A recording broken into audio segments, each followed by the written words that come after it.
नमस्कार. विचारधारा लेखक श्रीकांत मोरे. लेख 7वा. सहज. सहज याला जीवन एसेना. हे अव्यक्त भाव किती सहज आपण उच्चारतो.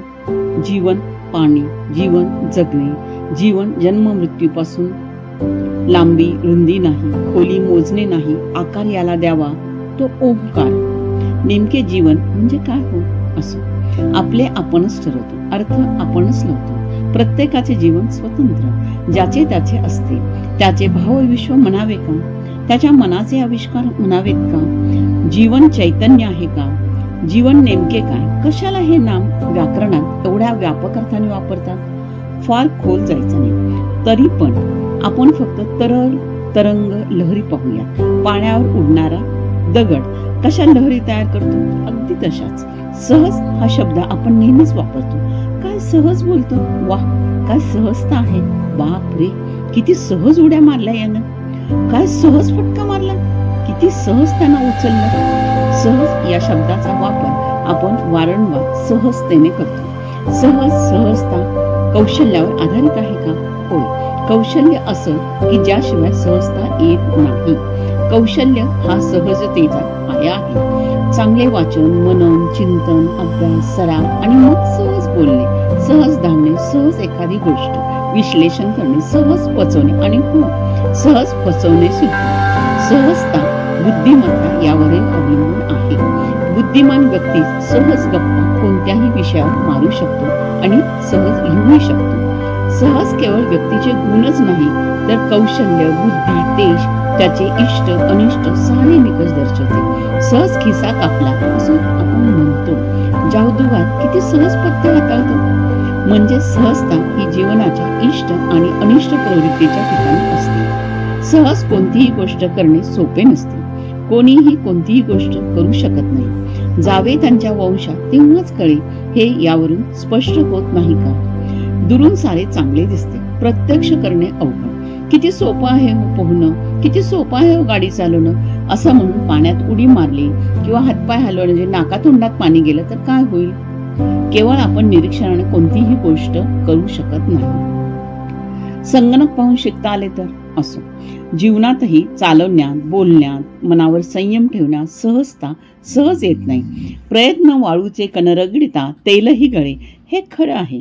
प्रयत्न करावाच लागतो. प्रयत्नांती परमेश्वर मिळवण्यात सारे आयुष्य खर्ची पडते. पण मोक्षप्राप्ती म्हणतात ती काय सहज मिळते. अध्यात्म हा इथे विषय नाही.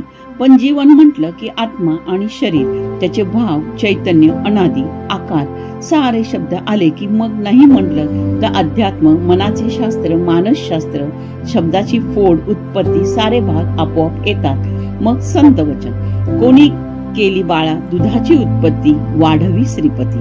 आपोआप येते मुखी उस डोंगा, परी रस नव्हे डोंगा. हे जसे खरे आहे तसे सहज सुंदर चित्र काढताना फिरणारा हात आपण पाहतो. परंतु सर्वांनाच असं सुंदर चित्र काढता येत नाही. सर्वांना मूर्ती का घडवता येत नाही. तोच दगड असतो, तेच हात, तीच हातोडी आणि छन्नी. मग तरी एखादा हात सुंदर मूर्ती बनवतो तर एखादा हात त्याचा उपयोग दुसऱ्यांच्या जीव घेण्यासाठी करतो. हे न उलगडणारे कोडी. नाहीतर माझ्या मते सहज उलगडणारे शास्त्र आहे. संस्काराचे महत्व मग मातीला आकार विठ्ठला तू वेडा कुंभार असं विचार मनात येतात. जीवनात प्रत्येक शब्दाला एवढा व्यापक अर्थ आहे तर जीवन कसे 3 शब्दात बसेल. खरंच मनाच्या पलीकडे जे शास्त्र आहे हे मात्र विचार करायला लावते. प्रत्येक क्षेत्रात सहजता येणे मग आर्थिक, सामाजिक, राजकीय, सांस्कृतिक, आध्यात्मिक, मानसिक, भावनिक म्हणजे संतुलित जीवन का. होय, कदाचित सहज या शब्दात सर्व चांगले संतुलित असे अभिप्रेत असेल. म्हणूनच हा शब्द सर्वत्र सर्व भाषांमधून दैनंदिन जीवनात आपण वापरतो. यावर लिहावं तेवढं थोडंच आहे. पण माझा हेतू एवढाच आहे की सहज काही बोलू नये, वाचू नये, पाहू नये. महात्मा गांधींची 3 माकडं काय सांगतात किंवा उचलली जीभ लावली टाळ्याला असं नको. संत वचनाप्रमाणे आपण बोलल्याप्रमाणे वागावं. म्हणूनच सहज सुचले हे 4 शब्द विचार कराया यांचा निशब्द. सहज सुचले हे 4 शब्द विचार करावा यांचा निशब्द. न बोलताही बोलता येतेच, सुसंगती सुविचार आणतेच. न बोलताही बोलता येतेच सुसंगती, सुविचार आणतेच. जीवन असेच चैतन्य आहे, सहज येते आणि वाहत आहे. जीवन असेच चैतन्य आहे, सहज येते आणि वाहत आहे. थांबता थांबविता येत नाही, कालचक्रावे म्हणावे तेही नाही.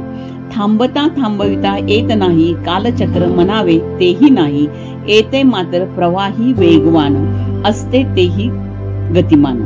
येते मात्र प्रवाही वेगवान, असते तसेच ते गतिमान. सहज या शब्दात 3 अक्षर, जीवन या शब्दात 3 अक्षर. दोन्ही बाबत लिहिताना जीवन सहज एका नाण्याच्या 2 बाजू आहेत का जीवनाच्या अगणित पैलूंपैकी एक चांदणी, सहजता एक तारा स्वयंप्रकाशित. धन्यवाद. आपला परिवार, मनोरमा परिवार.